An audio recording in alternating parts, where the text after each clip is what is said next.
আজ যেটা বানাবো সেটা বাড়ির বাচ্চা বয়স্কদের জন্য শীতকালে রোজ 1 চামচ খাওয়া খুব উপকারী। চলুন শুরু করি। প্রথমে একটা মশলা বানিয়ে নেব। তার জন্য মৌরি, গোলমরিচ, লবঙ্গ, তেজপাতা, দারচিনি, এলাচ আর জয়িত্রী ভালো করে শুকনো খোলায় নেড়ে গুঁড়ো করে নিলাম। অন্যদিকে আমলকি আমি প্রেসার কুকারে একটা সিটি দিয়ে সেদ্ধ করে বীজ বার করে রেখেছি।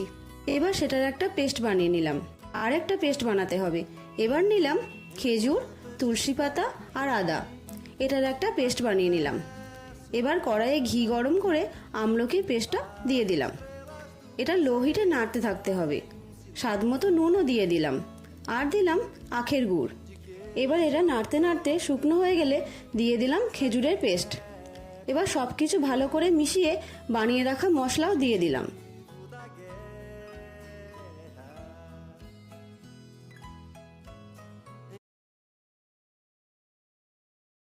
সবশেষে গ্যাস বন্ধ করে অল্প মধু ছড়িয়ে দিলেই রেডি হোমমেড চ্যবনপ্রাশ। এটা ঠান্ডা করে বয়ামে রেখে খেতে পারেন।